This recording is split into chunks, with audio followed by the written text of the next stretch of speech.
어제보다 더 추워졌습니다. 여러분들의 의상도 바뀌었습니다. 가벼운 여름 옷 대신에 긴팔이며 좀 더 따뜻한 옷으로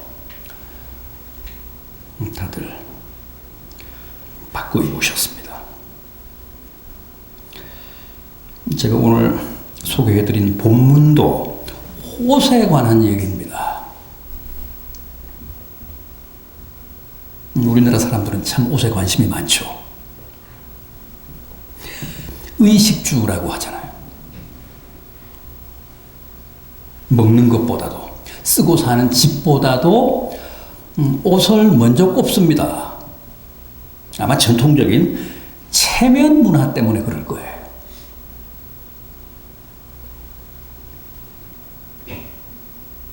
해외여행을 해보시면 아시지만 사실 우리나라 사람들처럼 옷 잘 입는 나라도 흔치 않습니다. 패션의 나라라는 프랑스나 이탈리아를 가봐도 우리나라 사람들만큼 좋은 옷, 비싼 옷, 세련된 옷, 화려한 옷을 입는 사람들이 많지 않습니다. 그저 수수하게 입고 특히 젊은 사람들, 학생들은 거의 옷차림이 남루합니다.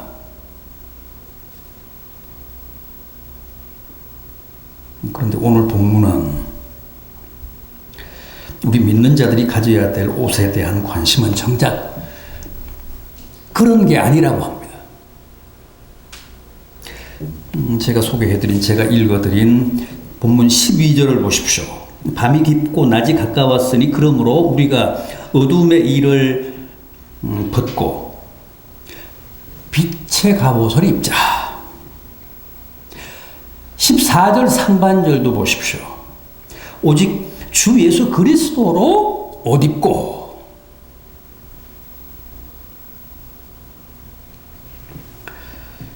여러분, 우리의 올 가을 패션은 바로 이 빛의 갑옷입니다. 빛의 갑옷을 입자 그러죠. 빛의 갑옷. 또 그리스도로 옷 입는 겁니다.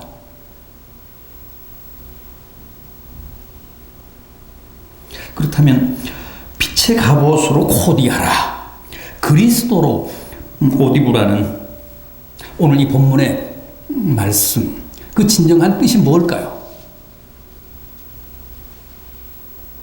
우선 빛의 자녀인 그리스도인 고유의 동일성, 정체성을 확실히 하라는 뜻입니다. 그리스도인으로서의 아이덴티티를 분명히 하라는 거예요. 옷은 그 사람의 신분을 말하지 않습니까? 군복을 입었으면 그 사람은 군인이잖아요. 교복을 입었으면 학생이고, 작업복을 입었으면 그 사람은 현장 노동자고, 흰 가운을 입었으면 그 사람은 의사고, 검은 법의를 입었으면 그 사람은 무슨 법관입니다. 아오자이를 입었으면 그 사람은 베트남 사람이고, 기모노를 입었으면 그 사람은 일본 사람이고, 한복을 입었으면 우리 한국 사람입니다. 이슬람은 세계 어디를 나가 살아도 그들의 전통 복장을 고집하죠. 여자들은 꼭 머리에 수건을 씁니다. 부르카나 히잡이라는 수건을, 검은 수건을 쓰잖아요. 남자들은 또 터번을 씁니다. 그래서 누가 봐도 저 사람은 중동 사람이구나, 이슬람이구나, 모슬렘이구나, 그렇게 압니다. 그 사람들의 특유한 고유한 복장 때문에 그렇습니다. 그런데 우리도 빛의 갑옷인 그리스도로 옷 입고 다 그렇게 자신이 그리스도인임을 분명히 하고 살라는 겁니다.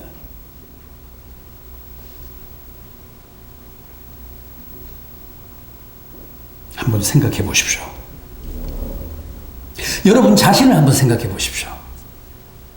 우리는 꼭 주일날 아침 교회 나올 때만 옷장에서 빛의 갑옷을 꺼내 입고 오잖아요. 교회 나올 때만 그리스도로 옷 입고 나오잖아요. 그렇게 하지 말고 어디서나 어디를 가나 교회에서만이 아니라 집에서도 직장에서도 슈퍼를 가도 혹은 뭐 식당을 가도 운전할 때도 빛의 갑옷을 입으라는 거예요. 그리스도로 옷 입으라는 거예요.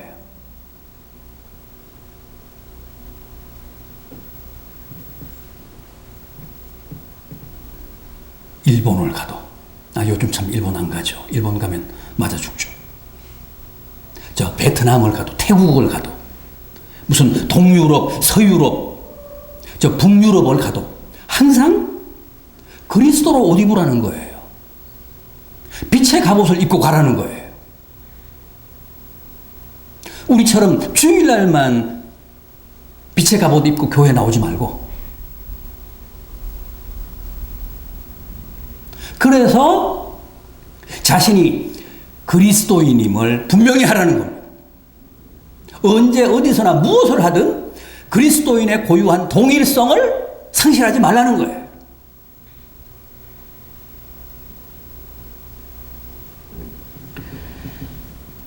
본문 12절을 보시면 바울이 지금은 밤이 깊다고 합니다.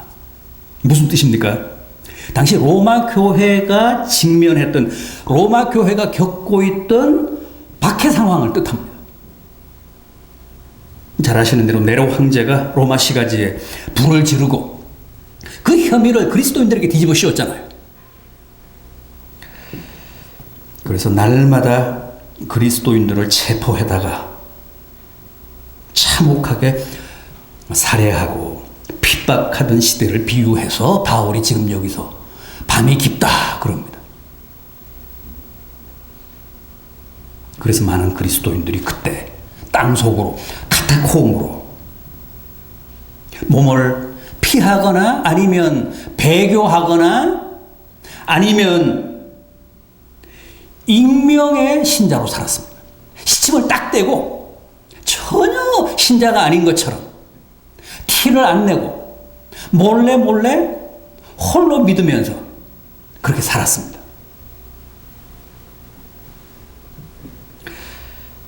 요즘 우리가 생각해도 이해가 되잖아요. 이해가 가지 않습니까? 드러내놓고 믿으면 죽으니까.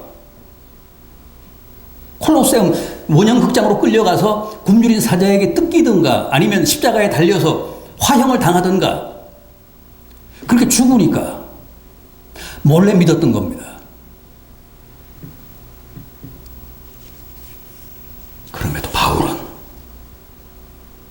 밤이 깊다, 어두움이 짙다는 것은 곧 그만큼 새벽이 가깝다는 뜻이니까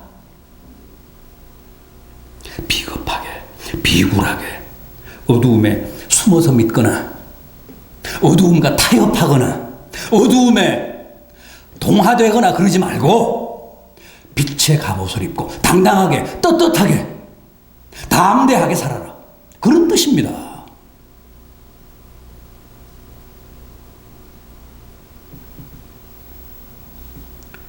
잠수 탄다는 말이 있죠. 아무런 소식도 연락도 없이 핸드폰도 끈 채로 마치 실종된 사람처럼 지내는 사람을 잠수 탔다 그러죠. 그런데 요즘에는 믿는 사람들 가운데도 이렇게 잠수 타는 신자가 많습니다. 소위 가난한 신자들이 바로 잠수 탄 그리스도인들입니다. 교회가 하도 문제가 많고 날마다 세상 사람들에게 손가락질만 당하니까 이제는 자기가 신자라는 사실이나 교회 출석한다는 사실이 하나도 자랑스럽지 않습니다. 오히려 부끄러움입니다. 그래서 아예 교회에 발을 끊고 시침을 뚝 떼고 어디서나 전혀 신자가 아닌 것처럼 사는 겁니다. 완벽한 익명의 신자, 어두움 속에 숨어서 몰래 믿는 은밀한 신자가 된 겁니다. 잠수탄 신자.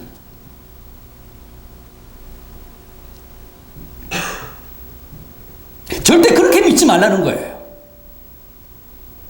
그렇게 비굴한 신자가 되지 말라는 뜻입니다.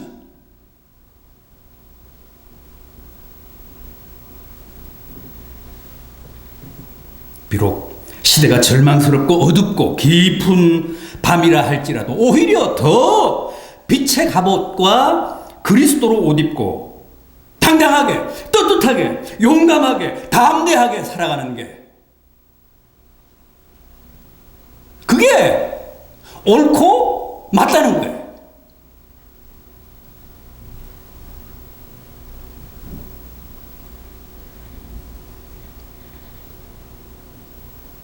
다음은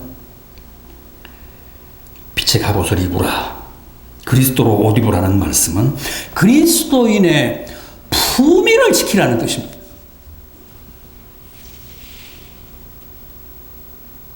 옷은 그 사람의 인품을 말해주잖아요.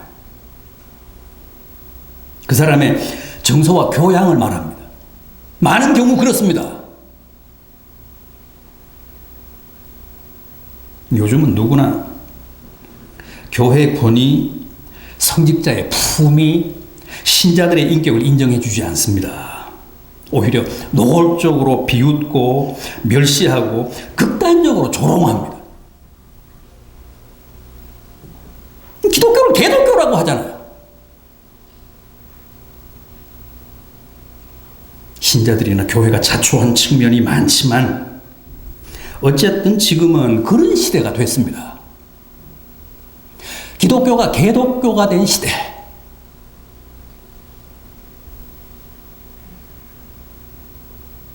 안데르센 동화에 벌거벗은 임금님이라는 게 있잖아요. 세상에서 가장 고급스럽고 가장 멋진 옷을 입어야 할 임금님이 벌거벗은 모습으로 말을 타고 시가지를 행진합니다. 그런 망신살이 어디 있습니까? 그런데 문제는 그게 절대 남의 얘기가 아니라는 거죠. 오늘 우리들의 얘기라는 거예요. 오늘 우리들의 자화상이라는 겁니다.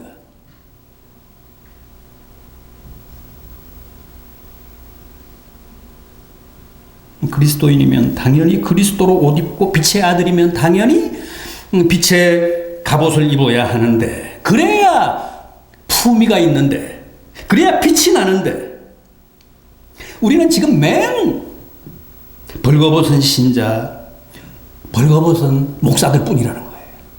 기독교 자체가 벌거벗었다는 거죠.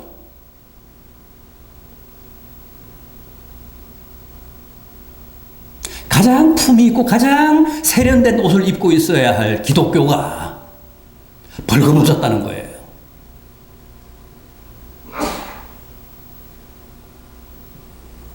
요즘 부쩍 많이 들리는 얘기 가운데 빤스 목사도 있더라고. 빤스 목사. 들어봤어요? 툭하면 TV에서 나오더만.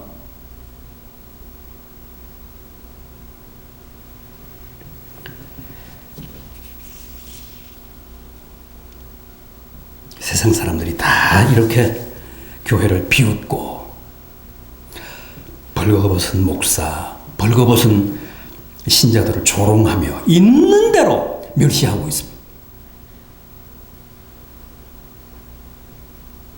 여러분, 우리가 반드시 이 가을에 그리스도로 옷 입고 빛의 갑옷으로 코디를 해야 할 이유가 바로 여기에 있습니다.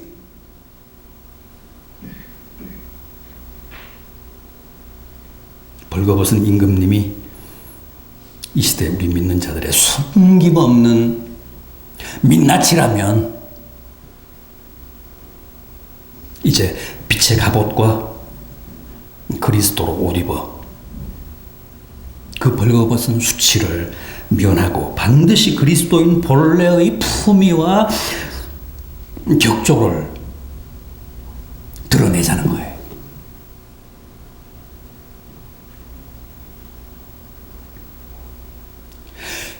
기독교 신앙처럼 고상한 것은 없는데 그런 본래의 품위를 과시하자는 거예요.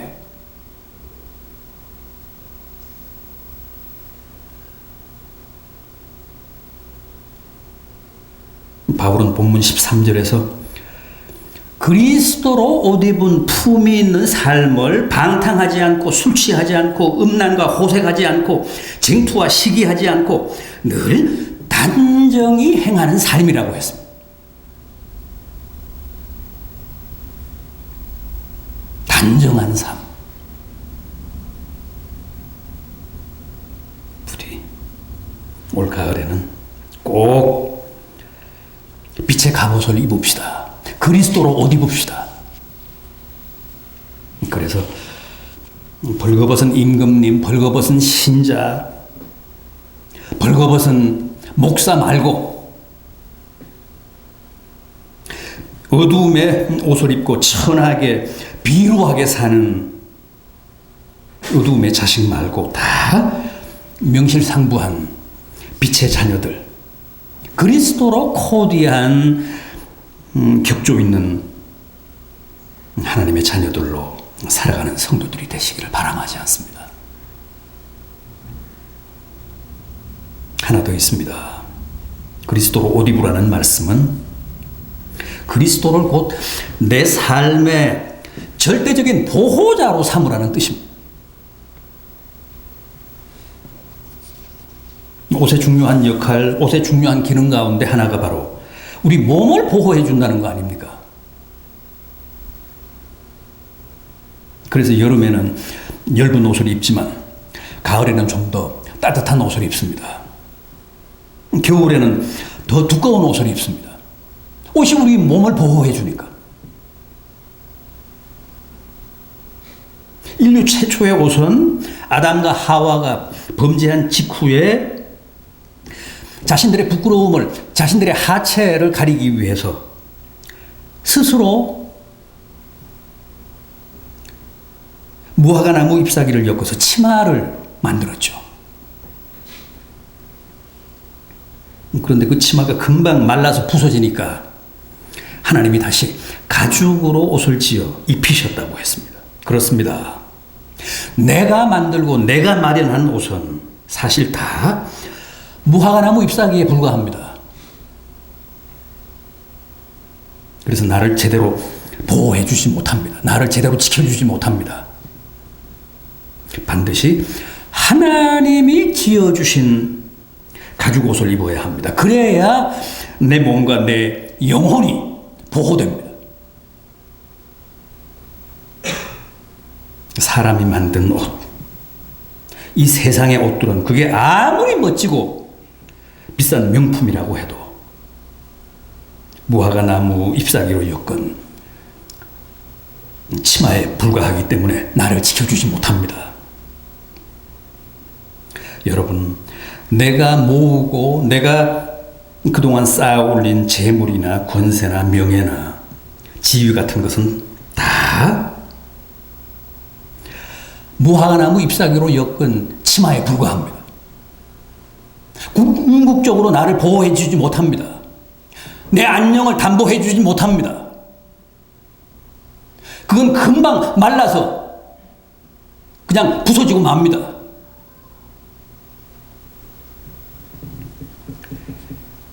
그 무엇도 결코 나의 안전을 담보해 주지 못합니다. 하나님이 마련해 주신 가죽 옷인 그리스도로 옷 입으셔야 합니다. 하나님이 마련해 주신 따뜻한 빛의 갑옷을 입으셔야 합니다. 그래야 안전하고 또 올 가을도 또 추운 올 겨울도 건강하게 나실 수 있습니다. 그리고 그것만이 우리의 영혼이 항구적인 안녕을 보장받을 수 있습니다. 그럼에도 우리는 왜 여전히 빛의 갑옷이나 그리스도로 옷 입지 않고 날마다 어두움의 옷이나 내가 마련한 세상 옷만을 즐길까요? 고집할까요? 결국은 불신앙 때문에 그렇습니다. 우리는 다 속으로 어떻게 생각을 하고 어떻게 말하느냐 하면 그리스도로 옷 입어봐야 별 볼 일 없다. 빛의 갑옷을 입어봐야 괜히 불편하고 세상 사는데 방해만 될 뿐이다. 다 그렇게 생각하시잖아요.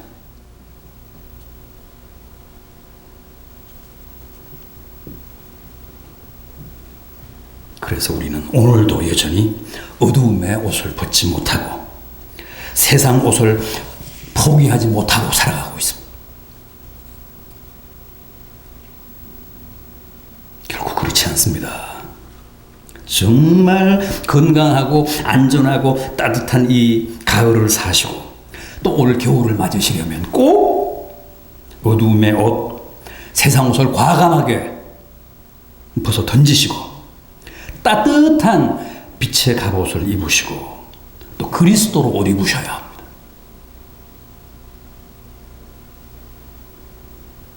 그래야 여러분들의 삶이 복되고 아름다워집니다. 품이 있고 격조 있는 삶이 됩니다. 부디 여러분들의 올 가을 패션이 반드시 빛의 갑옷으로 또 그리스도로 완전히 새로워지기를 진심으로 기원합니다. 기도하겠습니다.